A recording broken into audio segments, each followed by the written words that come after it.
Imagine a king who refused to bow, even when the world told him resistance was useless.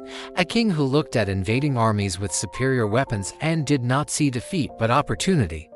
In a time when foreign powers stormed across African lands, claiming kingdoms like trophies and rewriting destinies with the stroke of a pen, fear spread faster than fire. Many rulers were told surrender was wisdom, that resistance was suicide, that innovation belonged only to outsiders. But this king believed something different.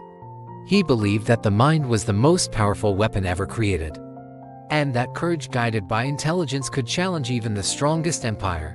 His kingdom was not the largest, nor the richest, but it was proud. It was built on ancestral wisdom, unity, and the unbreakable spirit of its people. When word came that foreign armies were approaching, armed with rifles that fired faster than arrows and cannons that shattered walls in seconds, panic whispered through villages. Elders feared extinction, warriors feared irrelevance, but the king stood before his people and spoke with calm certainty. He did not promise easy victory.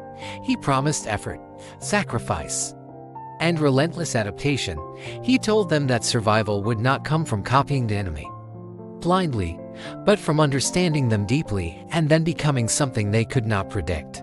Instead of rushing into battle, he observed. He studied how the invaders marched, how they relied on long supply lines, how their confidence made them careless in unfamiliar terrain. He learned that their strength also carried weakness. While they depended on imported weapons and distant commands, his people depended on each other. While they fought in rigid formations, his fighters could move like shadows.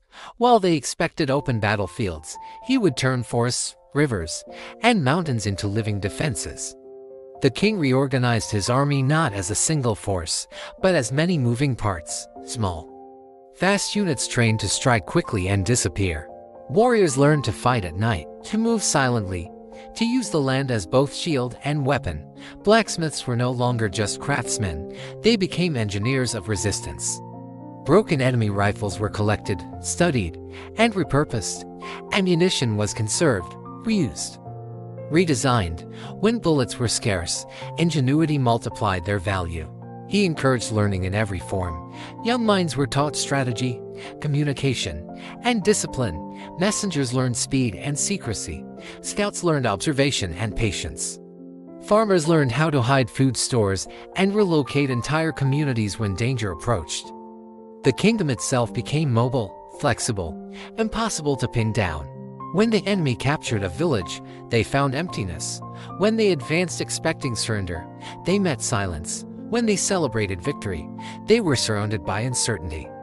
The king understood that leadership was not about standing tallest, but about thinking furthest ahead. He never underestimated the enemy, yet he never overestimated them either. He knew fear could paralyze innovation, so he replaced fear with purpose. He reminded his people that they were not fighting only for land, but for dignity, identity, and the right to decide their own future. Every setback became a lesson, every loss sharpened their resolve. As battles continued, the invaders grew frustrated. They had expected a swift conquest, not a thinking opponent. Each victory they claimed cost them more than expected. Supply lines stretched thin, morale weakened, confusion spread. They were fighting a kingdom that refused to fight by their rules. A kingdom that adapted faster than they could adjust their strategies. A kingdom led by a man who understood that innovation was not about technology alone, but about mindset. Even when the pressure intensified, even when betrayal and exhaustion threatened unity, the king did not abandon his principles.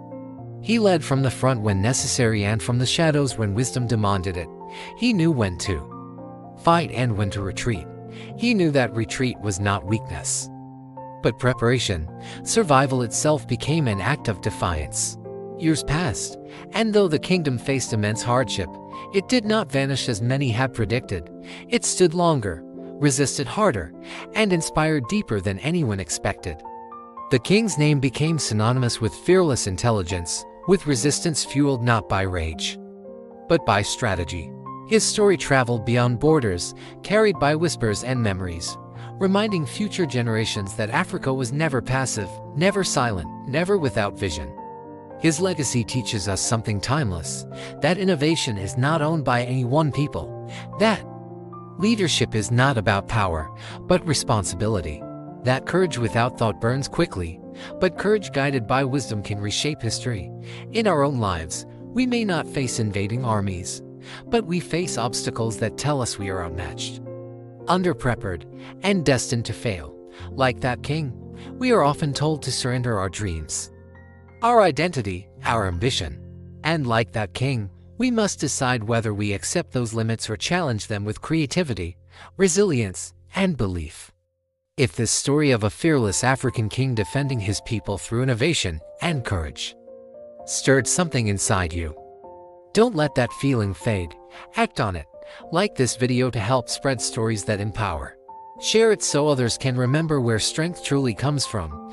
And subscribe to this channel for more stories that ignite courage, sharpen the mind, and remind us that greatness is built, not given. Your support keeps these stories alive, and your engagement helps inspire countless others. Remember, history is written by those who refuse to surrender their vision. Be fearless, be innovative, and never let anyone tell you what is impossible.